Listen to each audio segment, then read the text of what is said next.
안녕하세요. 오늘도 하루를 시작하며 문득 드는 생각이 있으신가요? 살아온 길을 돌아보면 무엇이 남을까 하는 그런 생각 말입니다.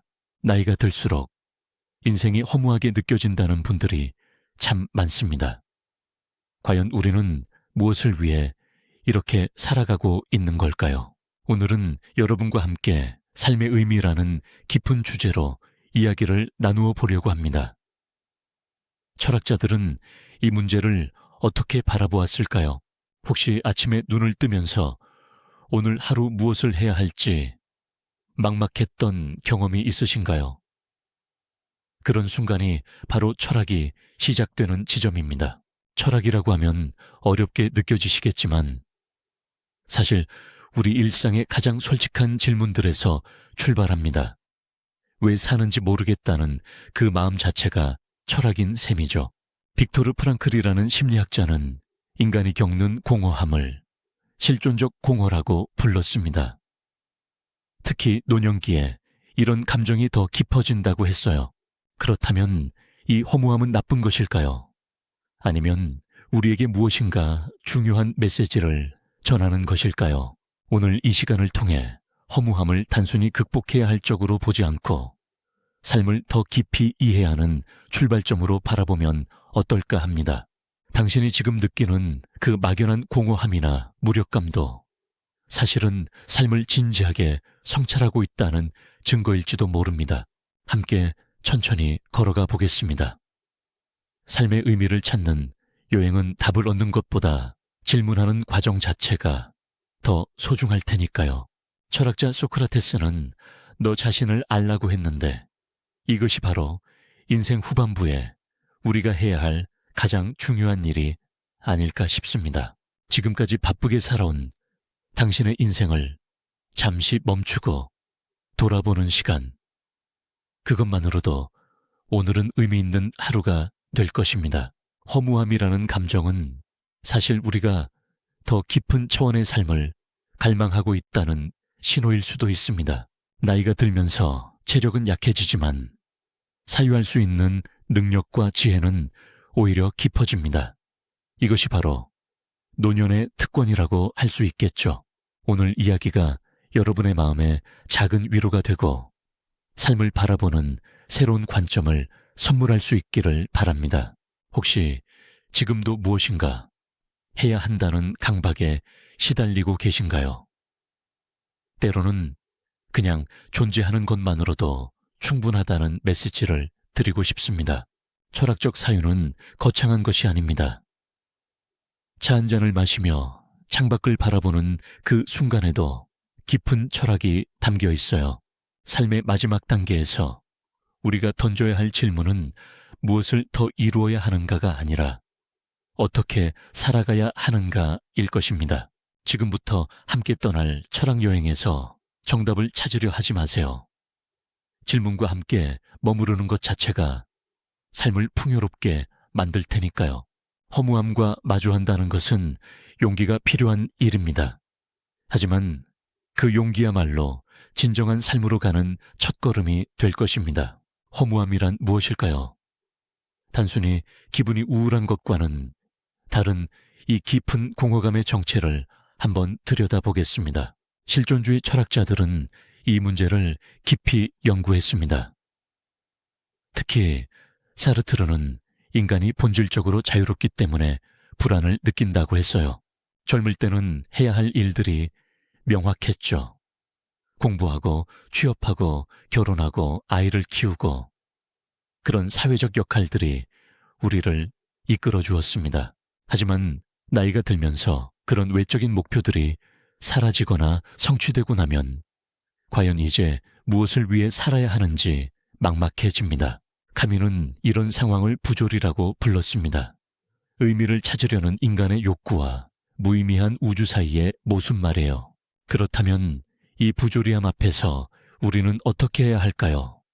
카뮈는 그럼에도 불구하고 살아가야 한다고 대답했습니다. 허무함을 느낀다는 것은 사실 우리가 삶을 진지하게 대하고 있다는 증거이기도 합니다. 무감각하지 않다는 뜻이죠. 니체는 신은 죽었다고 선언하면서 이제 인간이 스스로 가치를 만들어가야 한다고 주장했습니다. 이것이 두렵게 느껴질 수도 있지만 동시에 엄청난 자유이기도 합니다. 누군가 정해놓은 의미가 아닌 내가 만드는 의미 말이에요.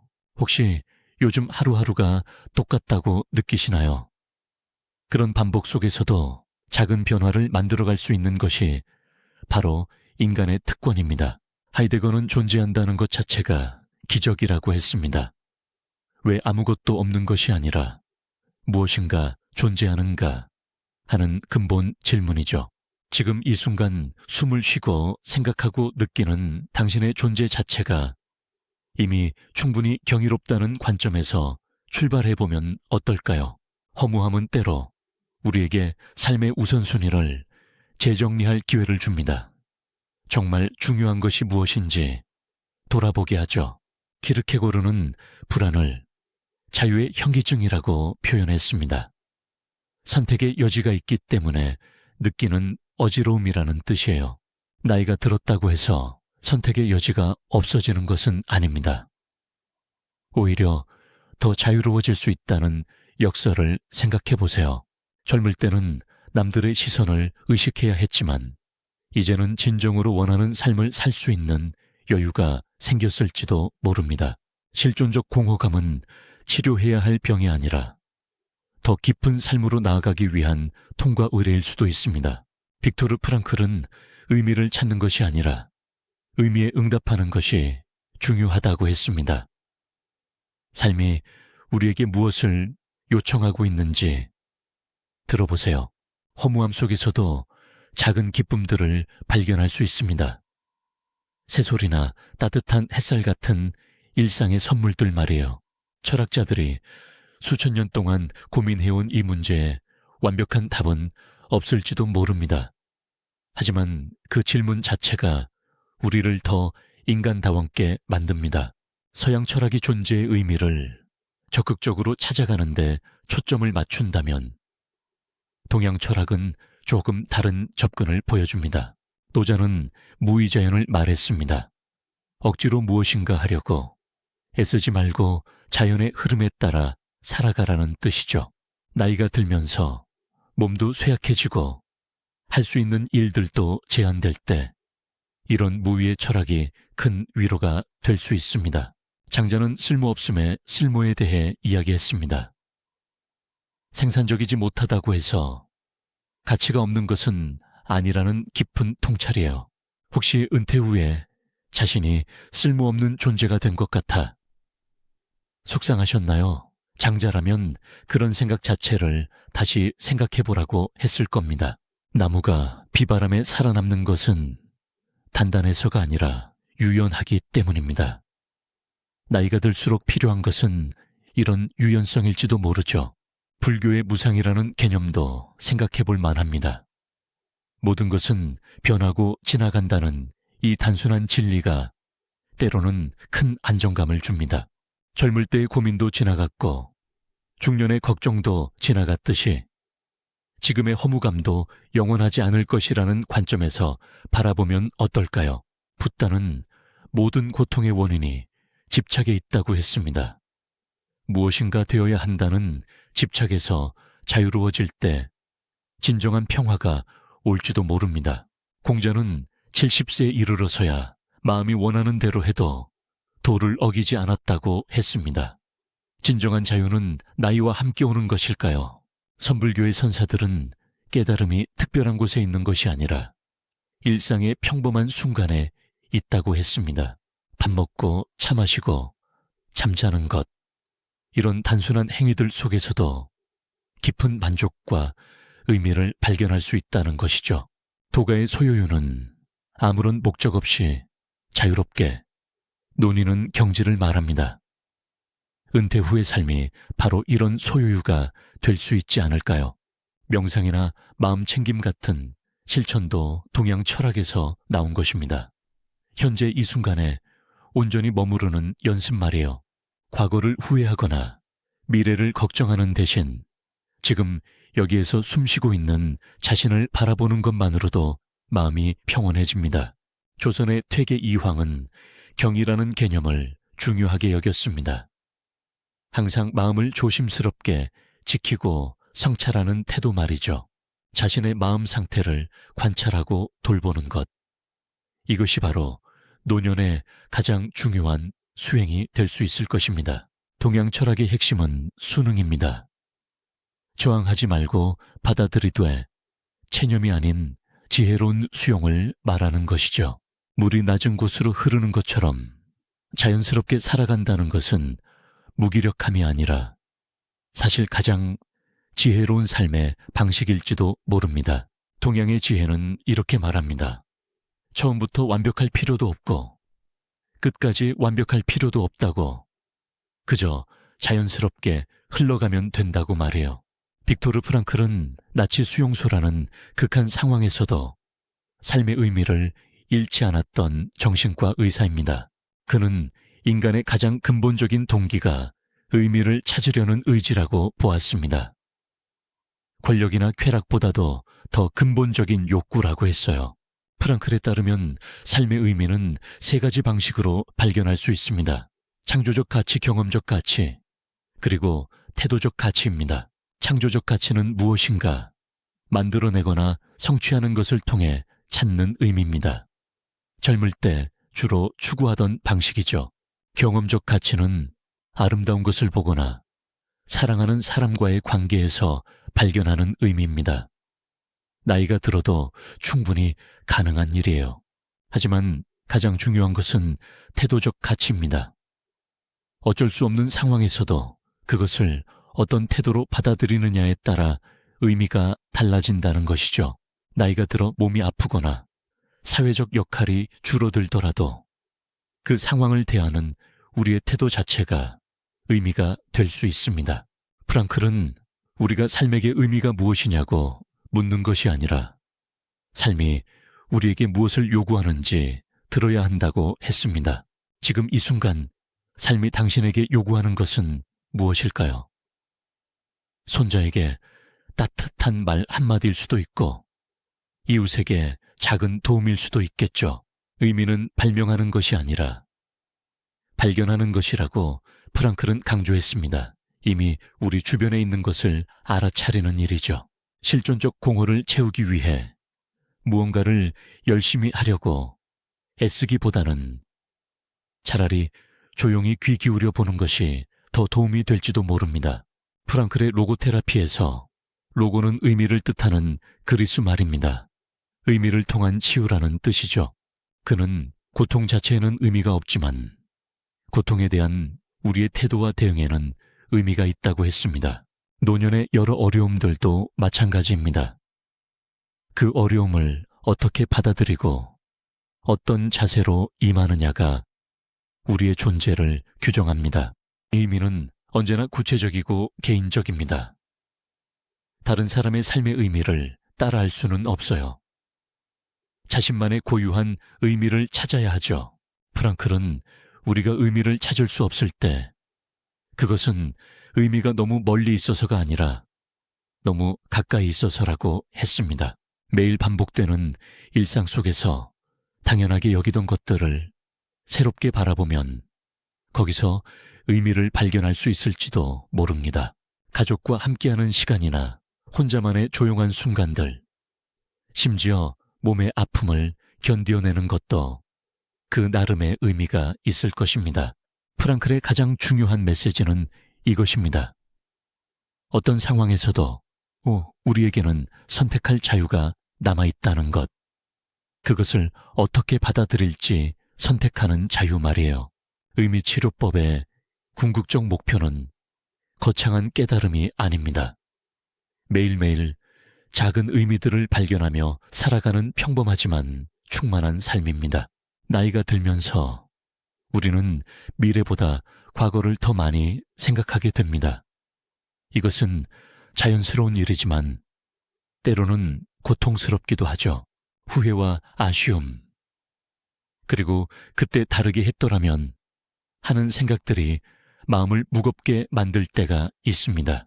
하지만 철학자 베르그송은 과거는 사라지는 것이 아니라 현재 속에 축적되어 우리를 더 풍요롭게 만든다고 했습니다.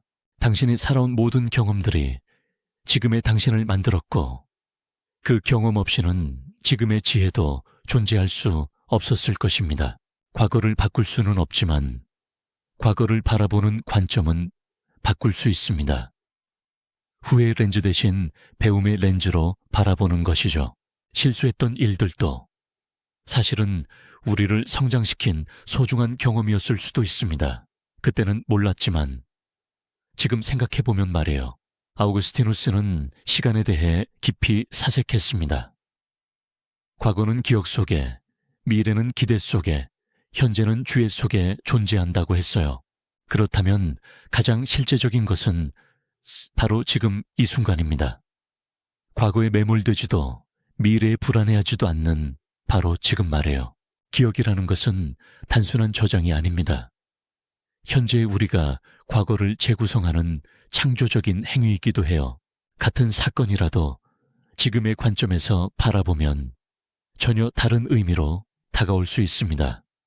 이것이 나이 들어가는 것의 선물일지도 모르죠. 니체는 영혼회귀라는 개념을 통해 우리에게 삶을 다시 살아도 후회하지 않을 정도로 사랑하라고 했습니다. 과거를 원망하는 대신 그 모든 과정을 포함해서 자신의 삶을 사랑할 수 있다면 그것이야말로 진정한 자기 긍정이 아닐까요? 하이데거는 시간을 선형적이 아닌 순환적으로 이해했습니다. 과거, 현재, 미래가 서로 얽혀 있다고 보았어요. 우리의 과거는 현재의 우리에게 여전히 영향을 미치고 있고 현재의 선택은 미래를 만들어갑니다. 그런 의미에서 지금 이 순간의 태도와 선택이 과거에 새로운 의미를 부여하고 미래의 새로운 가능성을 열어줄 수 있습니다. 기억의 힘은 과거에 사로잡히게 하는 것이 아니라 현재를 더 깊이 이해하게 해주는 것입니다. 당신이 겪었던 슬픔이나 기쁨, 좌절이나 성취가 모두 지금의 당신이라는 독특한 존재를 만들어낸 재료들입니다. 과거와 화해한다는 것은 모든 것을 정당화하는 것이 아닙니다. 있었던 일을 받아들이되 거기서 배움을 얻는 것이죠. 시간의 흐름 속에서 우리는 끊임없이 변화하는 존재입니다. 과거의 당신과 현재의 당신은 같으면서도 다른 존재예요. 그 변화 자체를 인정하고 수용할 때 과거는 짐이 아니라 지혜의 보고가 될 수 있을 것입니다. 인간은 관계 속에서 살아가는 존재입니다. 나이가 들수록 이 관계의 의미가 더욱 깊어지면서 동시에 상실의 아픔도 커집니다. 친구들을 하나둘 떠나보내고 때로는 평생 함께한 배우자와도 이별해야 하는 것이 노년에 피할 수 없는 현실이죠. 철학자 레비나스는 타인의 얼굴에서 무한을 본다고 했습니다. 관계야말로 우리 삶의 의미를 부여하는 가장 중요한 원천이라고 여겼어요. 사랑하는 사람을 잃는다는 것은 단지 그 사람이 없어지는 것이 아닙니다. 그 관계 속에서 형성되었던 자신의 일부도 함께 사라지는 느낌이죠. 하지만 진정한 사랑은 상대가 물리적으로 부재하더라도 우리 마음속에서 계속 살아 숨쉬며 우리를 변화시킵니다. 마르틴 부버는 나와 너의 관계를 통해 진정한 만남이 무엇인지 보여주었습니다. 상대를 대상이 아닌 주체로 만나는 것이죠. 나이가 들면서 새로운 관계를 맺기가 어려워집니다. 하지만 기존의 관계들을 더 깊이 이해하고 소중히 여길 수 있는 지혜가 생기죠. 자녀들과의 관계도 변화합니다. 부모에서 조부모로 역할이 바뀌면서 새로운 형태의 사랑을 배우게 됩니다. 때로는 혼자 있는 시간이 길어지면서 고독감에 휩싸일 수도 있습니다. 하지만 혼자 있음과 외로움은 다른 것입니다. 혼자 있는 시간을 통해 자신과 더 깊이 만날 수 있고 내면의 대화를 나눌 수 있습니다. 이것도 하나의 소중한 관계예요. 상실의 아픔은 사랑했다는 증거이기도 합니다. 아프다는 것은 그만큼 소중했다는 뜻이죠. 프랑스 철학자 데리다는 에도의 윤리학을 이야기했습니다. 떠난 이를 기억하는 것 자체가 윤리적 행위라고 보았어요. 사랑하는 사람의 기억을 마음속에 소중히 간직하는 것은 그들이 우리에게 남겨준 사랑을 계속 살아가게 하는 일입니다. 관계에서 중요한 것은 양이 아니라 질입니다. 많은 사람을 알기보다는 몇 사람과라도 진정으로 연결되는 것이 더 의미 있죠. 나이가 들수록 사람에 대한 이해가 깊어집니다. 젊을 때는 판단했던 것들을 이제는 더 너그러운 마음으로 바라볼 수 있게 되죠. 용서라는 것도 관계의 철학에서 중요한 주제입니다. 다른 사람을 용서하는 것은 결국 자신을 자유롭게 하는 일이기도 해요. 때로는 새로운 관계보다 기존 관계의 깊이를 더하는 것이 노년기에 지혜로운 선택일 수 있습니다. 가족과의 관계에서도 새로운 발견이 있을 수 있습니다. 성인이 된 자녀들을 친구처럼 만나는 새로운 기쁨 말이에요. 사랑은 소유가 아니라 베품입니다. 나이가 들수록 이 진리를 더 명확하게 이해하게 되죠. 관계의 철학이 우리에게 가르쳐주는 것은 이것입니다. 진정한 만남 속에서 우리는 혼자가 아니며 사랑했던 기억 속에서 우리는 영원하다는 것 말이에요. 죽음에 대한 생각은 나이가 들수록 더 자주 우리를 찾아옵니다. 두렵기도 하지만 동시에 삶을 더 소중하게 만들어주기도 하죠. 하이데거는 죽음을 향한 존재라는 독특한 표현을 사용했습니다. 죽음이야말로 인간 존재의 가장 근본적인 조건이라고 보았어요. 죽음의 가능성을 의식할 때 우리는 비로소 진정으로 살아있음을 느끼게 됩니다. 역설적이지만 죽음이 삶의 의미를 부여하는 거죠. 만약 우리가 영원히 산다면 오늘 해야 할 일을 내일로 미룰 수 있겠지만 유한하기 때문에 지금이 소중한 것입니다. 에피쿠로스는 죽음은 우리에게 아무것도 아니라고 했습니다. 우리가 있을 때 죽음은 없고 죽음이 올 때 우리는 없기 때문이라고요. 이런 관점에서 보면 죽음을 두려워하는 것은 실제로 존재하지 않는 것을 두려워하는 것일지도 모릅니다. 하지만 죽음의 공포는 단순히 비존재에 대한 두려움이 아닙니다. 사랑하는 사람들과의 이별이나 미완성된 일들에 대한 아쉬움이기도 하죠. 소크라테스는 죽음을 두 가지 중 하나라고 했습니다. 완전한 무이거나 아니면 다른 세계로의 여행이라고요. 어느 쪽이든 두려워할 일이 아니라고 했습니다. 무라면 아무것도 느끼지 못할 테고 여행이라면 새로운 만남이 있을 테니까요. 토마스 네이글은 죽음이 나쁜 이유는 그것이 고통스러워서가 아니라 삶의 좋은 것들을 박탈하기 때문이라고 했습니다. 그렇다면 죽음을 받아들이는 지혜로운 태도는 무엇일까요? 삶의 좋은 것들을 더 깊이 감사하며 살아가는 것일지도 모릅니다. 세네카 같은 스토아 철학자들은 죽음을 매일 명상하라고 권했습니다. 죽음을 생각함으로써 생에 더 집중할 수 있다고 보았어요. 메멘토 모리 죽음을 기억하라는 라틴어 격언은 허무주의가 아니라 오히려 삶을 더 충실히 살라는 경고입니다. 우리가 언젠가 이 세상을 떠날 것이라는 사실을 받아들일 때 비로소 지금 이 순간의 소중함을 제대로 느낄 수 있습니다. 죽음은 개인적인 사건이면서 동시에 보편적인 경험입니다. 모든 사람이 겪어야 하는 인간 조건의 일부죠. 이런 보편성이 때로는 위로가 됩니다. 나만 겪는 일이 아니라 인류 전체가 공유하는 운명이라는 인식 말이에요. 유한성은 제약이기도 하지만 동시에 선택에 의미를 부여하는 조건이기도 합니다. 무한한 시간이 있다면 선택이 중요하지 않겠죠. 남은 시간이 얼마나 되든 그 시간을 어떻게 사용할지는 여전히 우리의 선택입니다. 이것이 인간의 존엄성이기도 해요. 죽음에 대한 성찰은 우리로 하여금 진정으로 중요한 것이 무엇인지 분별하게 해줍니다. 사소한 것에 얽매이지 않게 하죠. 죽음은 끝이지만 동시에 완성이기도 합니다. 우리 삶의 이야기가 하나의 완결된 형태를 갖추는 순간 말이에요. 나이가 들수록 자유로워지는 면과 제약이 많아지는 면이 공존합니다. 사회적 역할에서는 벗어나지만 몸의 한계는 늘어나죠. 사르트르는 인간은 자유롭도록 선고받았다고 했습니다.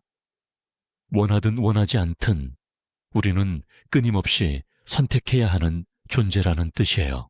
젊을 때의 자유는 가능성의 자유였다면 나이 들어서의 자유는 현실과의 화해 속에서 찾는 자유일지도 모릅니다. 무엇을 할 수 있느냐보다 무엇을 하지 않을 수 있느냐가 때로는 더 중요한 자유가 될 수 있습니다. 남들의 기대나 사회적 압박에서 벗어날 수 있는 것도 나이 드는 것의 특권 중 하나입니다. 더 이상 증명할 것이 없다는 자유 말이에요. 칸트는 자유를 도덕 법칙에 따라 행동할 수 있는 능력으로 보았습니다. 외적 강제가 아닌 내적 신념에 따라 살아가는 것이죠. 나이가 들면서 생긴 지혜로 이제는 정말로 옳다고 생각하는 일만 하며 살아갈 수 있는 여유가 생겼을지도 모릅니다. 자유에는 항상 책임이 따릅니다. 내가 선택한 것에 대해 남 탓을 할 수 없다는 무거운 현실이기도 해요. 하지만 이 책임감이야말로 우리를 진정한 주체로 만들어주는 것입니다. 누군가의 피해자가 아닌 자신의 삶의 주인이 되는 거죠. 노년기에는 과거의 선택들에 대한 책임을 받아들이는 과정이 중요합니다. 후회보다는 수용과 학습의 태도로 말이에요. 미안한 마음이 드는 일들이 있다면 지금이라도 가능한 범위에서 화해나 사과를 시도해보는 것도 자유로운 선택입니다. 스피노자는 자유를 필연성의 인식이라고 했습니다. 바꿀 수 없는 것을 받아들이되 바꿀 수 있는 것에 집중하는 지혜 말이에요. 몸이 예전 같지 않다는 현실은 받아들이되 그 안에서 할 수 있는 일들을 찾아가는 것이 바로 현명한 자유의 행사입니다. 때로는 도움을 받아들이는 것도 용기 있는 선택입니다. 독립성에 대한 고집이 오히려 자유를 제한할 수도 있거든요. 자유롭다는 것은 무엇이든 할 수 있다는 뜻이 아닙니다. 자신에게 진실하며 가치 있다고 여기는 방식으로 살아갈 수 있다는 의미죠. 나이가 들수록 선택의 범위는 좁아질 수 있지만 선택의 질은 더 깊어질 수 있습니다. 더 신중하고 의미 있는 선택 말이에요. 하이데거가 말한 본래적 존재로 살아간다는 것도 남들이 정해놓은 기준이 아닌 자신만의 고유한 방식으로 살아가는 것입니다. 자유는 혼자만의 것이 아닙니다. 다른 사람들과의 관계 속에서 서로의 자유를 존중하며 행하는 것이 성숙한 자유입니다. 내가 자유롭게 선택할 수 있듯이 다른 사람들도 자유롭게 선택할 권리가 있다는 인정이 자유로운 공동체의 기초입니다. 노년의 자유는 젊음의 자유와는 다릅니다. 더 차분하고 신중하며 타인에 대한 배려가 깊어진 성숙한 자유 말이에요. 철학은 책 속에만 있는 것이 아닙니다. 매일 반복되는 평범한 일상 속에도 깊은 철학적 의미가 숨어 있어요. 아침에 일어나 창문을 여는 순간 새로운 하루와 만나는 것도 하나의 철학적 체험입니다. 존재와 시간의 만남이죠. 차 한 잔을 우리며 기다리는 시간 속에서도 인내와 기대, 그리고 현재에 머무르는 명상의 의미를 발견할 수 있습니다. 밥을 먹는다는 것은 단순한 영양 섭취가 아닙니다. 생명을 유지하고 세상과 연결되는 근본적인 행위이기도 해요. 걷기는 몸을 움직이는 것 이상입니다. 니체도 칸트도 걸으며 생각했듯이 걷기는 사유를 자극하는 철학적 행동입니다. 정리정돈을 하면서 우리는 무의식적으로 삶의 질서와 의미에 대해 생각하게 됩니다. 무엇을 남기고 무엇을 버릴 것인가 하는 고민 말이에요. 화분에 물을 주는 일상적인 행위에도 생명에 대한 책임과 돌봄의 철학이 담겨 있습니다. 빨래를 널고 거두는 반복적인 일 역시 순환하는 시간과 삶의 리듬에 대한 성찰의 기회가 될 수 있어요. 혼자 있는 시간이 많아진다고 해서 외로운 것만은 아닙니다. 고독 속에서 자신과 깊이 대화할 수 있는 소중한 시간이기도 하죠. 책을 읽는 것은 다른 사람의 생각과 만나는 일입니다. 시공간을 넘나드는 대화를 나누는 철학적 만남이에요. 요리를 하면서 재료들이 변화하는 과정을 지켜보는 것도 변화와 창조의 철학을 체험하는 일입니다. 창밖을 바라보며 날씨의 변화를 느끼는 것도 자연과의 조화와 인간의 유한성을 깨닫는 철학적 순간이 될 수 있어요. 잠자리에 들기 전 하루를 돌아보는 시간은 소크라테스가 말한 성찰하지 않는 삶은 살 가치가 없다는 말을 실천하는 것입니다. 가족이나 이웃과 나누는 안부 인사도 단순한 예의가 아닌 서로의 존재를 확인하는 철학적 행위입니다. 물건들을 사용하고 관리하면서 우리는 물질과 정신의 관계, 소유와 존재의 의미에 대해 자연스럽게 성찰하게 됩니다. 텔레비전을 보거나 라디오를 들으면서도 세상과 연결되어 있다는 공동체 의식을 느낄 수 있어요. 잠깐 졸음이 와서 눈을 감았다 뜨는 그 순간에도 의식과 무의식 깨어있음과 잠의 신비를 체험합니다. 반복되는 일상이 지겹게 느껴질 때가 있지만 그 반복 속에서 안정감과 지속성의 가치를 발견할 수도 있어요. 작은 변화들에 주의를 기울이면 똑같아 보이는 매일매일이 사실은 조금씩 다르다는 것을 알게 됩니다. 일상의 철학은 거창한 깨달음을 주지 않을지 모르지만 삶을 더 풍요롭고 의미 있게 만들어주는 작은 지혜들로 가득합니다. 나이가 들면서 말보다 침묵이 더 깊은 의미를 갖게 됩니다. 침묵 속에서야 비로소 들을 수 있는 내면의 목소리가 있어요. 젊을 때는 외부 세계의 소음에 귀를 기울였다면 이제는 내부 세계의 정적에 주의를 기울일 때가 되었는지도 모릅니다. 비트겐슈타인은 말할 수 없는 것에 대해서는 침묵해야 한다고 했지만 때로는 침묵이야말로 가장 웅변적인 표현이 되기도 하죠. 침묵은 공허함이 아닙니다. 오히려 충만함의 다른 표현일 수 있어요. 너무 깊어서 말로 표현할 수 없는 그런 경험 말이에요. 성찰이라는 것도 특별한 기술이 아닙니다. 그저 자신의 마음 상태를 조용히 들여다보는 것만으로도 충분해요. 지금 이 순간 마음에 무엇이 일어나고 있는지 판단하지 말고 그저 관찰해 보세요. 분노인지 슬픔인지 기쁨인지 말이에요. 명상이나 기도가 어려우시다면 단순히 숨 쉬는 것에 집중해 보는 것부터 시작하면 됩니다. 들숨과 날숨의 자연스러운 리듬 말이에요. 내면의 대화는 혼자만의 것이 아닙니다. 때로는 돌아가신 부모님이나 친구들과의 마음속 대화가 현실의 대화보다 더 의미 깊을 수 있어요. 기억 속의 사람들과 나누는 대화를 통해 용서를 구하거나 감사를 표현하거나 사랑을 전할 수 있습니다. 침묵 속에서 우리는 시간의 흐름을 다르게 체험합니다. 빠르게 지나가는 시계 시간이 아닌 깊이 있는 내적 시간을 만나게 되죠. 성찰을 통해 과거의 경험들이 현재의 나에게 어떤 영향을 미치고 있는지 이해할 수 있습니다. 왜 그때 그 선택을 했는지, 그 선택이 지금의 나를 어떻게 만들었는지 객관적으로 바라볼 수 있는 여유가 생기죠. 침묵은 또한 다른 사람들의 이야기를 더 깊이 들을 수 있게 해줍니다. 말하려 하지 않고 듣는 데 집중할 때 더 많은 것을 이해하게 되어요. 조용한 환경이 항상 필요한 것은 아닙니다. 소음 속에서도 마음의 정적을 유지할 수 있는 것이 진정한 내적 평화입니다. 내면의 목소리에 귀 기울이다 보면 자신도 몰랐던 지혜나 직관을 발견할 수 있습니다. 경험이 축적된 무의식의 조언 말이에요. 때로는 아무 생각 없이 멍하니 있는 시간도 필요합니다. 끊임없이 생각하고 판단하는 의식에게 휴식을 주는 거죠. 성찰을 통해 우리는 나이가 들면서 정말로 변한 것과 본질적으로 변하지 않은 것을 구별할 수 있게 됩니다. 외모는 변하고 체력은 약해졌지만 사랑하는 마음이나 아름다운 것에 감동하는 능력은 오히려 깊어졌을지도 모르죠. 침묵과 성찰은 우리에게 자신만의 고유한 리듬을 찾게 해줍니다. 남들과 비교하지 않는 자신만의 속도와 방식 말이에요. 이 내면의 여행에서 목적지는 중요하지 않습니다.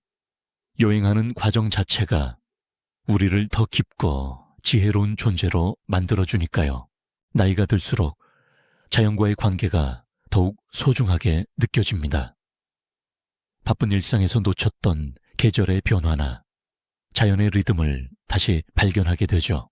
아리스토텔레스부터 현대의 생태 철학자들까지 자연 속에서 인간의 위치와 역할에 대해 깊이 사색해 왔습니다. 우리는 자연을 소유하거나 지배하는 존재가 아니라 자연의 일부로서 더불어 살아가는 존재라는 인식이 점점 중요해지고 있어요. 작은 화분 하나를 키우는 것도 생명을 돌보는 소중한 경험입니다.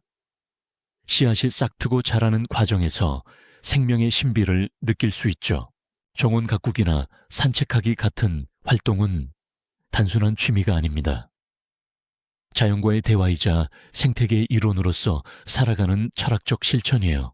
새소리를 듣고 바람을 느끼며 햇살을 맞는 것만으로도 우리는 더 큰 우주의 일부라는 연결감을 경험할 수 있습니다. 알베르트 슈바이처의 생명 외경 사상처럼 모든 생명을 존중하는 마음이 나이 들수록 더욱 깊어지는 경우가 많습니다. 환경을 보호하는 것은 미래 세대를 위한 일이기도 하지만 또한 우리 자신의 삶의 질과 직결된 문제이기도 해요. 작은 실천들이 모여 큰 변화를 만들 수 있습니다. 에너지를 절약하고 쓰레기를 줄이는 일상의 선택들 말이에요. 자연의 순환을 관찰하면서 우리는 죽음과 재생 끝과 시작에 대한 다른 관점을 갖게 될 수 있습니다. 낙엽이 떨어져 땅을 비옥하게 만들듯이 우리의 삶도 다음 세대에게 어떤 양분이 될 수 있을까 하는 생각을 해볼 수 있어요. 도시에 살더라도 작은 공원이나 가로수를 통해 자연과 연결될 수 있습니다. 자연은 멀리 있는 것이 아니라 우리 주변에 있어요. 날씨의 변화를 불편함으로만 여기지 말고 자연의 다양한 표정을 감상하는 기회로 바라보면 어떨까요? 비 오는 소리, 바람 부는 소리, 새들의 지저김에 귀 기울이는 것만으로도 마음이 평온해지는 경험을 하실 수 있을 것입니다. 생태학적 사고는 모든 것이 연결되어 있다는 통찰을 줍니다. 나의 작은 행동이 전체에 영향을 미친다는 책임감도 함께요. 자연 앞에서 우리는 겸손해집니다. 인간의 계획이나 의도와 상관없이 흘러가는 더 큰 질서를 인정하게 되죠. 동시에 자연의 회복력과 생명력을 보면서 희망과 용기를 얻기도 합니다. 어려운 조건에서도 꿋꿋이 자라는 나무들처럼 말이에요. 환경에 대한 관심은 이타주의의 표현이기도 합니다. 나만이 아닌 모든 생명체의 안녕을 생각하는 마음이니까요. 자연의 아름다움을 감상하는 것은 미학적 경험이면서 동시에 영적인 경험이기도 합니다. 경이감과 감사함을 불러일으키죠. 우리가 자연의 일부라는 인식은 외로움을 달래주고 더 큰 생명의 흐름 속에 속해 있다는 안정감을 줍니다. 소크라테스는 자신이 아무것도 모른다는 것을 안다고 했습니다. 이 역설적인 표현이 바로 진정한 지혜의 출발점일지도 모르죠. 나이가 들면서 많은 것을 알게 되었다고 생각할 수도 있지만 동시에 모르는 것이 더 많다는 것도 깨닫게 됩니다. 젊을 때는 확신에 차 있던 것들이 이제는 그렇게 단순하지 않다는 것을 경험을 통해 배우게 되었을 것입니다. 진정한 지혜는 정보를 많이 아는 것이 아니라 자신의 한계를 인정하고 계속 배우려는 겸손한 태도에서 나옵니다. 무지의 지혜라는 것은 모든 질문에 답을 가지고 있다고 착각하지 않는 것입니다. 모른다고 말할 수 있는 용기 말이에요. 아이들의 질문을 받아보면 우리가 당연하게 여기던 것들이 사실 설명하기 어려운 신비한 일들임을 깨닫게 됩니다. 나이가 들수록 흑백 논리보다는 회색지대에 머물 수 있는 여유가 생깁니다. 이것도 저것도 아닌 애매한 영역을 받아들이는 지혜 말이에요. 확실하지 않은 상황에서도 불안해하지 않고 기다릴 수 있는 능력이야말로 성숙한 지혜의 표현일 것입니다. 과거에 자신 있게 했던 판단들이 틀렸던 경험을 통해 겸손함을 배웠을 것입니다. 이것이 바로 경험의 선물이죠. 지식과 지혜는 다릅니다. 지식은 축적되지만 지혜는 깨달음이며, 지식은 외부에서 오지만 지혜는 내면에서 우러나오는 것이에요. 많이 아는 것보다 올바르게 사는 것이 더 중요하다는 소크라테스의 가르침이 나이 들수록 더 절실하게 와닿습니다. 무엇을 모르는지 아는 것도 하나의 알미입니다. 자신의 무지를 인정할 때 비로소 진정한 학습이 시작될 수 있어요. 질문하는 능력이야말로 답을 아는 것만큼 중요합니다. 좋은 질문이 좋은 답보다 더 가치 있을 때가 있어요. 나이가 들어서도 여전히 궁금한 것들이 있다는 것은 축복입니다. 호기심과 학습 의욕이 살아있다는 증거니까요. 오히려 모든 것을 다 안다고 생각하는 순간 성장이 멈추고 삶이 재미없어질지도 모릅니다.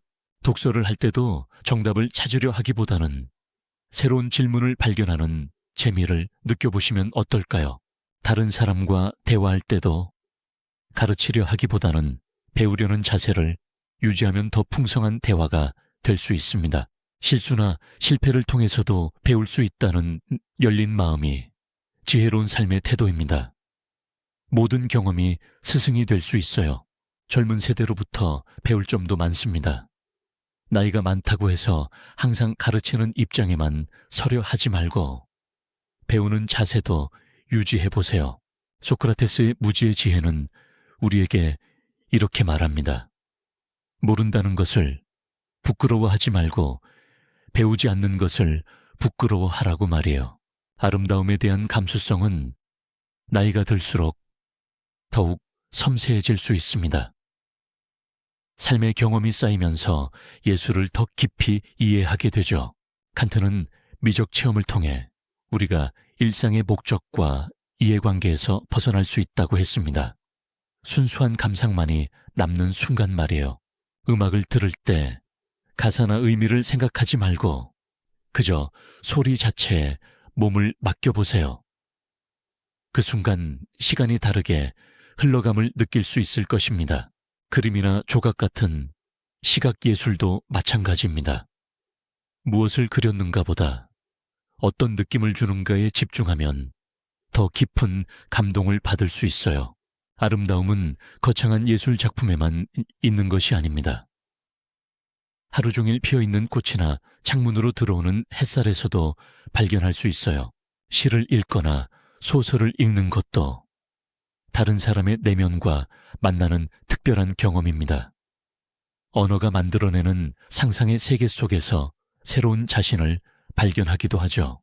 예술은 우리에게 위로를 줄 수도 있고 도전을 줄 수도 있습니다.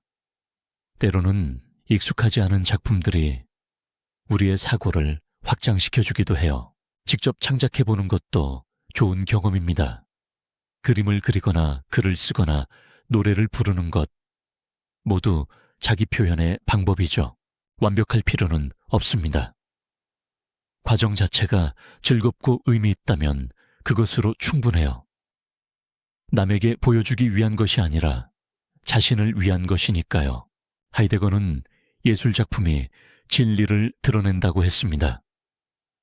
일상에서는 감춰져 있던 존재의 본질을 예술을 통해 만날 수 있다는 뜻이에요. 클래식 음악을 들으면서 작곡가의 삶과 시대를 생각해보는 것도 흥미로운 경험입니다. 음악을 통한 시간 여행 같은 거죠. 미술관이나 박물관 방문이 어렵다면 집에서 책이나 인터넷을 통해서도 충분히 예수를 경험할 수 있습니다.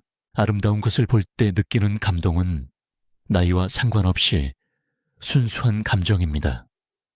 어린아이처럼 순수하게 감동받을 수 있는 마음을 유지해 보세요.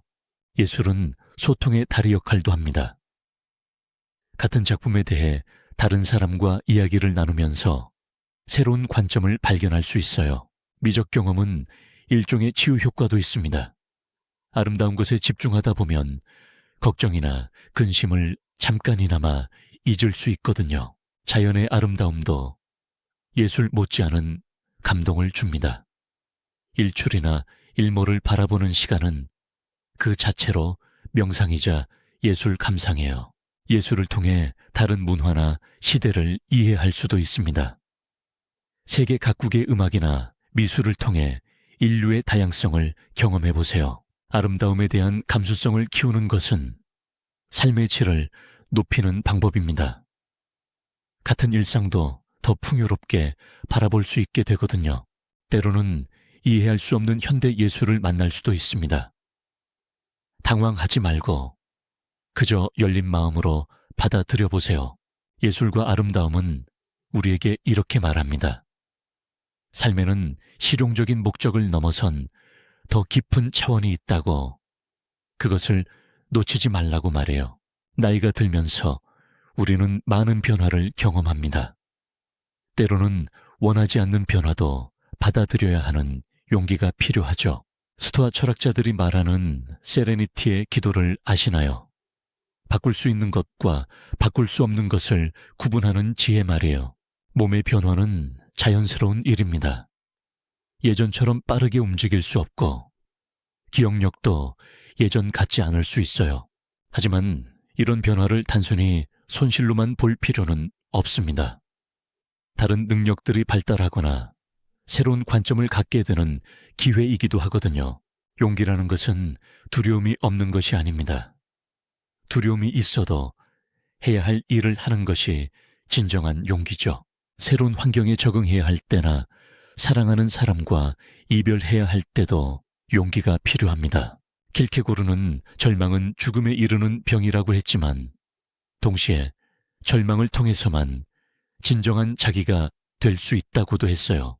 어려운 상황 속에서도 자신만의 방식으로 대처해 나가는 것, 그것이 바로 실존적 용기입니다. 수용한다는 것은 체념과는 다릅니다. 현실을 인정하되 그 안에서 최선을 다하는 것이 진정한 수용이죠. 때로는 도움을 요청하는 것도 용기입니다. 혼자서 모든 것을 다 해결하려 하지 말고 주변에 손을 내밀어 보세요. 변화에 저항하는 대신 변화와 함께 춤을 춘다는 마음가짐은 어떨까요? 물이 바위를 피해 흐르듯이 유연하게 말이에요. 니체의 아모르파티 운명에 대한 사랑이라는 개념도 생각해 볼 만합니다. 피할 수 없다면 사랑하라는 역설적 지혜죠. 작은 용기들을 실천해 보세요. 새로운 활동에 도전하거나 새로운 사람들을 만나거나 새로운 취미를 시작하는 것도 용기예요. 실패를 두려워하지 마세요. 나이가 들었다고 해서 실패하면 안 되는 건 아닙니다. 실패도 경험이고 배움의 기회입니다. 건강상의 문제가 생겼을 때도 마찬가지입니다. 질병과 싸우되 질병에 지배당하지 않는 주체적인 태도를 유지할 수 있어요. 가족 관계나 사회적 역할의 변화도 큰 도전입니다. 하지만 새로운 역할에서 새로운 의미를 발견할 수도 있어요. 용기는 전염성이 있습니다. 당신이 용기 있게 살아가는 모습이 주변 사람들에게도 영감을 줄 수 있어요. 매일 작은 선택들을 통해 용기를 연습할 수 있습니다. 평소보다 조금 더 친절하게, 조금 더 정직하게 살아가는 것 말이에요. 변화를 두려워하지 말고 변화하지 않는 것을 두려워하면 어떨까요? 성장이 멈춘 삶은 진정한 삶이 아닐지도 모르니까요. 용기와 수용의 조화로운 균형을 찾아가는 것, 그것이 지혜로운 삶의 기술이자 노년기의 가장 큰 과제일 것입니다. 지금까지 여러 철학적 사유들을 함께 살펴보았는데요. 이제는 이런 생각들을 어떻게 일상에서 실천할 수 있는지 구체적으로 이야기해 보겠습니다. 철학은 머릿속 이론이 아니라 삶의 방식입니다. 매일매일의 선택과 행동 속에서 철학적 태도를 실현해 가는 것이죠. 아침에 일어나면서부터 실천할 수 있습니다. 오늘 하루를 어떤 마음으로 시작할지 잠깐 생각해보는 시간을 가져보세요. 감사일기를 써보시는 것도 좋습니다. 매일 3가지씩이라도 감사한 일들을 기록하면 삶을 보는 관점이 달라질 거예요. 독서도 훌륭한 철학적 실천입니다. 하루에 몇 페이지씩이라도 좋은 책을 읽으면서 사색의 시간을 가져보세요. 산책하면서 걷기 명상을 해보시는 것도 추천합니다. 발걸음에 집중하거나 주변 풍경을 의식적으로 관찰하는 거죠. 대화할 때도 철학적 태도를 실천할 수 있습니다. 상대방의 말을 정말로 경청하고 다른 관점을 이해하려 노력해 보세요. 화가 날 때는 스토아 철학자들의 조언을 기억해 보세요. 감정을 직접적으로 표출하기 전에 잠깐 멈춤과 사색의 시간을 갖는 것입니다. 소비할 때도 철학적으로 생각해 볼 수 있어요. 정말 필요한 것인지, 환경에 미치는 영향은 없는지 성찰해 보는 거죠. 자신만의 철학적 질문을 만들어 보세요. 무엇이 나를 행복하게 만드는가? 어떻게 살아야 의미 있는 삶인가? 같은 질문들 말이에요. 주간이나 월간으로 자신을 돌아보는 시간을 정해놓는 것도 좋습니다. 어떤 선택들을 했고 무엇을 배웠는지 성찰해 보는 거죠. 어려운 결정을 내려야 할 때는 여러 철학자들의 관점에서 생각해 보세요. 칸트라면 어떻게 했을까? 노자라면 어떻게 했을까요? 봉사활동이나 타인을 돕는 일도 훌륭한 철학적 실천입니다. 존재의 연결성과 상호 의존성을 체험하는 기회이거든요. 예술 작품을 감상할 때도 의식적으로 깊이 느끼려 노력해 보세요. 단순한 오락이 아닌 미적 체험으로서 받아들이는 거죠. 자연과 시간을 보내는 것도 중요한 실천입니다. 텃밭을 가꾸거나 새 관찰을 하거나 하늘을 바라보는 시간을 갖는 것 말이에요. 갈등 상황에서는 상대방의 입장에서 생각해 보려 노력하세요. 내가 옳다고 확신하기 전에 다른 가능성은 없는지 살펴보는 것입니다. 미래에 대한 불안보다는 현재 이 순간에 집중하려 노력해 보세요. 지금 여기서 할 수 있는 최선이 무엇인지 생각하는 것이죠. 실수했을 때는 자기 비판보다는 배움의 기회로 바라보세요. 완벽하지 않은 것이 인간의 조건이라는 것을 받아들이는 거예요. 손자, 손녀나 젊은 세대와 대화할 때도 가르치려 하기보다는 서로 배우는 관계로 접근해 보세요. 이 모든 실천들이 완벽할 필요는 없습니다. 시도하고 실패하고 다시 시도하는 과정 자체가 철학적 삶입니다. 나이가 들면서 감정을 다루는 방식도 달라집니다. 젊을 때의 격렬함 대신 더 깊고 차분한 감정의 흐름을 경험하게 되죠. 화를 낼 일이 생겨도 예전처럼 즉각적으로 반응하지 않게 됩니다. 한 번 더 생각해 볼 여유가 생긴 것은 큰 성장이에요. 슬픔도 마찬가지입니다. 슬픔을 피하려 하지 말고 그 감정과 함께 머물러 보세요. 슬픔도 삶의 중요한 일부이니까요. 스피노자는 감정을 억압하지 말고 이해하라고 했습니다. 왜 이런 감정이 생겼는지 그 원인을 찾아보는 것이죠. 외로움을 느낄 때는 그 감정을 부정하지 마세요. 외로움도 인간의 자연스러운 감정이며 때로는 소중한 메시지를 담고 있어요. 불안할 때는 깊게 숨쉬기부터 시작해 보세요. 몸과 마음은 연결되어 있어서 호흡을 조절하면 마음도 차분해집니다. 후회하는 마음이 들 때는 과거를 바꿀 수 없다는 사실을 받아들이면서도 그 경험에서 배울 점을 찾아보세요. 기쁨을 느낄 때는 그 순간을 온전히 만끽해 보세요. 곧 지나갈 것이라 걱정하지 말고 지금 이 순간의 행복에 집중하는 것입니다. 질투나 시기심이 생길 때는 그 감정 뒤에 숨어있는 자신의 욕구나 부족감을 살펴보세요. 그것이 진짜 문제일 수 있어요.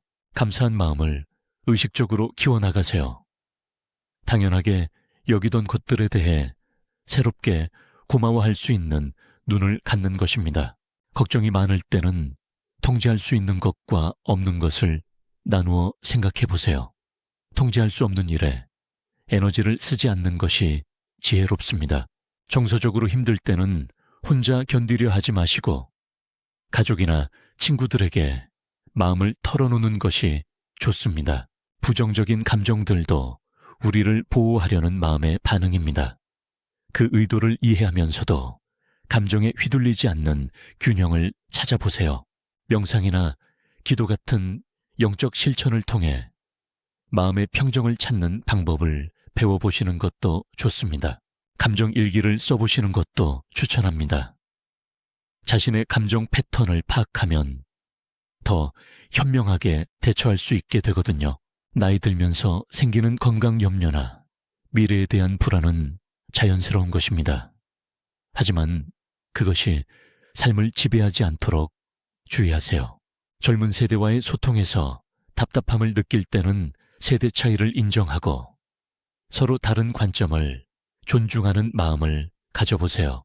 용서하는 마음도 감정의 지혜 중 하나입니다. 남을 용서하는 것도 중요하지만 자신을 용서하는 것도 마찬가지로 소중해요. 때로는 감정을 억지로 조절하려 하지 말고 그냥 흘러가도록 두는 것이 좋을 때도 있습니다. 강물이 바다로 흘러가듯이 말이에요. 감정의 지혜는 감정을 없애는 것이 아니라 감정과 조화롭게 살아가는 방법을 아는 것입니다. 나이가 들면서 인간관계도 자연스럽게 변화합니다. 양보다는 질을 추구하게 되고 진정한 관계가 무엇인지 더 명확해지죠.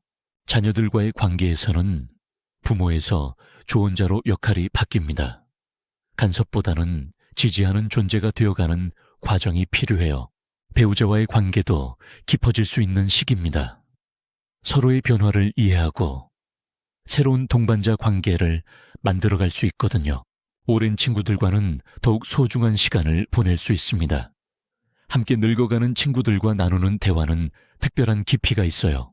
새로운 친구를 사귀는 것도 가능합니다. 같은 취미나 관심사를 가진 사람들과 만나면 나이는 중요하지 않을 수 있어요. 손자, 손녀들과는 또 다른 형태의 사랑을 나눌 수 있습니다. 부모로서의 책임감 없이 순수한 사랑을 줄 수 있는 특권이죠. 이웃과의 관계도 중요해집니다. 서로 안부를 묻고 작은 도움을 주고받는 것만으로도 큰 위로가 될 수 있어요. 혼자 사는 시간이 길어지더라도 외로움과 고독을 구별해 보세요. 고독은 자신과 만나는 소중한 시간이 될 수 있습니다. 관계에서 갈등이 생겨도 나이 들어서는 더 관대해질 수 있습니다. 사소한 일로 다투기보다는 화해를 선택하는 지혜가 생기죠. 과거에 소원했던 사람들과 화해할 기회를 찾아보는 것도 의미 있는 일입니다. 남은 시간이 소중하다는 것을 알기 때문이에요. 사회적 활동을 통해 새로운 사람들과 만나보세요. 자원봉사나 취미 모임 같은 곳에서 뜻있는 만남이 생길 수 있어요. 젊은 세대와의 대화에서도 배울 점을 찾아보세요. 서로 다른 경험과 관점을 교환하는 것은 상호 성장의 기회입니다. 동물과의 교감도 좋은 관계의 형태입니다. 반려동물이나 길고양이에게 주는 관심과 사랑도 의미 있는 연결이에요. 관계의 재정립은 과거의 패턴에서 벗어나는 것을 의미하기도 합니다. 새로운 방식으로 사람들과 만나는 용기가 필요해요. 때로는 거리를 두어야 할 관계도 있습니다. 자신에게 해로운 영향을 주는 관계에서는 현명하게 물러날 줄도 알아야 해요. 경청하는 능력이 더욱 중요해집니다. 조언하려 하지 말고 그저 들어주는 것만으로도 큰 도움이 될 수 있어요. 관계에서 기대치를 낮추는 것도 지혜입니다. 상대방이 내 기대대로 하지 않아도 실망하지 않는 여유를 갖는 것이죠. 고마움을 표현하는 것을 게을리하지 마세요. 사랑한다는 말이나 감사하다는 인사를 더 자주 하는 것도 저 관계를 깊게 만드는 방법입니다. 디지털 시대에는 멀리 있는 사람들과도 연결될 수 있습니다. 새로운 소통 방식을 익혀서 관계의 폭을 넓혀보세요. 결국 관계의 재정립은 더 진정하고 깊은 인간적 만남을 추구하는 과정입니다. 표면적인 교류를 넘어선 영혼의 교감을 찾아가는 여정이죠. 유산이라고 하면 재산을 떠올리기 쉽지만 사실 우리가 남길 수 있는 가장 소중한 것들은 물질적인 것이 아닐 수도 있습니다. 우리가 살아온 이야기와 경험들, 실패와 성공을 통해 얻은 지혜들이야말로 다음 세대에게 줄 수 있는 진정한 선물이죠. 자서전을 쓰거나 가족사를 정리하는 것도 의미 있는 작업입니다. 나중에 자녀들이나 손자녀들이 자신들의 뿌리를 이해하는 데 도움이 될 거예요. 가치관을 전수하는 것도 중요한 유산입니다. 정직하게 살아가는 모습이나 타인을 배려하는 태도 같은 것들 말이에요. 기술이나 재능을 가르쳐주는 것도 좋은 유산입니다. 요리 비법이나 손재주, 혹은 인생을 살아가는 노하우 같은 것들이죠. 사회에 기여할 수 있는 방법도 생각해 보세요. 자원봉사를 통해서나 작은 기부를 통해서도 세상을 조금 더 나은 곳으로 만들 수 있어요. 환경을 보호하는 것도 미래 세대를 위한 유산입니다. 지금 우리의 선택이 어떤 지구를 물려줄 것인지 결정하니까요. 용서와 화해의 유산도 생각해 볼 만합니다. 원한이나 갈등을 다음 세대에게 물려주지 않는 것도 중요한 선택이에요. 창작 활동을 통한 유산도 가능합니다. 그림을 그리거나 시를 쓰거나 공예품을 만드는 것도 자신만의 흔적을 남기는 방법입니다. 멘토링을 통해 젊은 세대를 도와주는 것도 의미 있는 유산입니다. 경험과 지혜를 나누어 그들의 성장을 돕는 거죠. 편지나 영상 메시지를 남겨두는 것도 좋은 방법입니다. 중요한 순간들에 가족들이 읽거나 볼 수 있도록 미리 준비해두는 것이에요. 물질적 정리도 필요합니다. 불필요한 물건들을 정리하고 정말 의미 있는 것들만 남겨두어 가족들에게 부담을 주지 않는 것도 배려죠. 전통이나 가족의 관습을 보존하는 것도 중요한 유산입니다. 명절 음식 만들기나 가족 모임의 전통 같은 것들 말이에요. 지역사회에 대한 기여도 고려해 보세요. 도서관 기부나 장학금 마련 같은 일들을 통해 더 넓은 사회에 도움이 될 수 있어요. 무엇보다 사랑의 유산이 가장 소중합니다.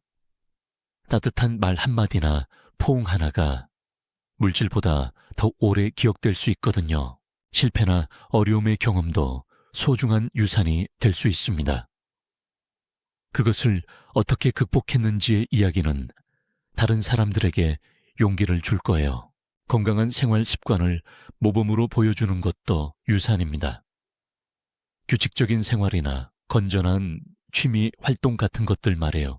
유산을 준비하는 과정에서 자신의 삶을 정리하고 의미를 발견하는 기회를 가질 수도 있습니다. 완벽하지 않아도 괜찮습니다. 진정성 있게 살아온 모습 자체가 이미 충분한 유산이 될 수 있어요. 유산의 철학은 이것을 가르쳐 줍니다. 우리는 혼자 사는 것이 아니라 연결된 존재이며 우리의 삶이 다른 사람들에게 계속 영향을 미친다는 것 말이에요. 허무함이나 불안감에서 시작된 우리의 철학적 여행이 이제 희망과 평화를 향해 나아갈 차례입니다. 희망이라는 것이 꼭 큰 변화나 성취를 바라는 것만은 아닙니다.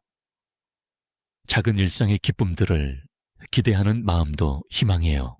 내일 아침 새소리를 들을 수 있다는 것, 사랑하는 사람과 차 한잔 나눌 수 있다는 것도 충분히 희망적인 일들이죠. 평화는 아무 일이 없는 상태가 아닙니다. 어려움 속에서도 마음의 중심을 잃지 않는 상태가 진정한 평화예요. 내면의 안정은 외부 조건과 상관없이 찾을 수 있습니다. 자신과 화해하고 있는 그대로의 삶을 받아들일 때 오는 평온함이죠. 용서하는 마음이 평화의 열쇠입니다. 남을 용서하고 자신도 용서하며 과거의 무게에서 벗어날 수 있어요. 감사의 마음을 키워나가는 것도 희망을 유지하는 방법입니다. 가진 것에 집중하면 부족한 것이 덜 아프게 느껴져요. 미래에 대한 기대를 완전히 포기할 필요는 없습니다. 다만 기대에 매이지 않는 자유로운 마음을 갖는 것이 중요하죠. 매일의 작은 의식들이 평화를 가져다 줄 수 있어요. 아침 커피 마시기나 저녁 산책 같은 규칙적인 활동들 말이에요. 자연과의 연결감을 느끼는 것도 내면 평화에 도움이 됩니다. 우리가 더 큰 전체의 일부라는 인식은 안정감을 주거든요. 명상이나 기도를 통해 고요한 시간을 갖는 것도 좋습니다. 바쁜 마음을 잠재우고 깊은 평온을 경험할 수 있어요. 다른 사람들과의 따뜻한 연결도 희망의 원천입니다. 사랑받고 있다는 느낌 자체가 삶을 지속할 힘을 주죠. 창조적인 활동들도 희망을 키워줍니다. 무엇인가 만들어내는 기쁨은 나이와 상관없이 우리에게 활력을 줘요. 과거의 좋은 기억들을 소중히 간직하는 것도 현재의 평화에 기여합니다. 행복했던 순간들은 지금도 우리를 따뜻하게 해주거든요. 완벽을 추구하지 않는 여유로운 마음도 평화의 조건입니다. 있는 그대로의 자신을 받아들이는 자기 수용 말이에요. 때로는 아무것도 하지 않는 시간도 필요합니다. 그냥 존재하는 것만으로도 의미 있다는 것을 느끼는 순간들 말이에요. 다른 사람의 행복을 함께 기뻐할 수 있는 마음도 희망을 키워줍니다. 질투 대신 축하할 수 있는 너그러운 마음 말이에요. 건강한 일상의 리듬을 유지하는 것도 내면 안정에 도움이 됩니다. 규칙적인 생활이 마음의 균형을 잡아주거든요. 유머 감각을 잃지 않는 것도 중요합니다. 웃을 수 있는 일들을 찾고 가벼운 마음으로 살아가는 여유 말이에요.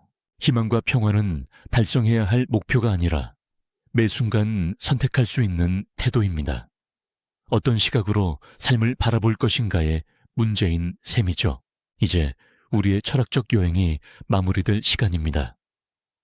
하지만 이것은 끝이 아니라 새로운 시작일지도 모르겠어요. 오늘 함께 나눈 이야기들이 완벽한 답을 제시했다고는 생각하지 않습니다. 오히려 새로운 질문들을 발견하는 시간이었기를 바라요. 삶의 허무함이라는 주제로 시작했지만 결국 우리가 발견한 것은 삶의 다양한 의미와 가능성들이었습니다. 나이가 들어간다는 것이 단순한 소멸의 과정이 아니라 또 다른 형태의 성숙과 성장의 과정일 수 있다는 것을 함께 확인했어요. 철학이 어려운 학문이 아니라 일상의 지혜이며 매일의 선택 속에서 실천할 수 있는 생활 방식이라는 것도 배웠습니다.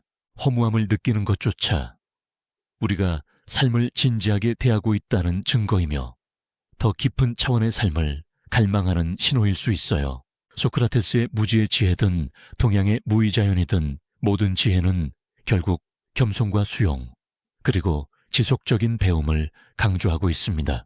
관계와 사랑 자연과의 조화, 예술적 감수성, 그리고 타인에 대한 배려가 모두 삶을 의미 있게 만드는 요소들임을 재확인했어요. 가장 중요한 것은 이런 철학적 사유들을 일상 속에서 조금씩이라도 실천해보는 것입니다. 완벽하지 않아도 괜찮아요. 매일 아침 일어나면서 오늘 하루를 어떻게 의미 있게 보낼 것인가를 잠깐이라도 생각해보는 것만으로도 철학적 삶의 시작입니다. 다른 사람들과 이런 주제로 대화를 나누어 보세요. 혼자만의 고민이 아님을 알게 되고 서로에게서 새로운 통찰을 얻을 수 있을 거예요. 책을 읽으면서도 오늘 나눈 관점들을 적용해 보시길 바랍니다. 같은 책이라도 새로운 눈으로 읽을 수 있을 것입니다. 때로는 답이 없는 질문들과 함께 머무르는 능력도 필요합니다. 모든 것을 해결하려 하지 말고 그저 깊이 생각해보는 즐거움을 누려보세요. 인생의 마지막 단계라고 해서 성장이 끝나는 것은 아닙니다. 오히려 가장 자유롭고 지혜로운 성장을 할 수 있는 시기일 수 있어요. 여러분, 각자의 삶 속에서 발견하게 될 개인적인 의미와 지혜들이 오늘 우리가 나눈 것보다 훨씬 소중할 것입니다. 혼자가 아니라는 것도 기억해 주세요. 같은 고민을 하는 많은 사람들이 있고 서로 도움을 주고받으며 살아갈 수 있어요. 삶의 마지막까지 품격 있게 살아가는 것.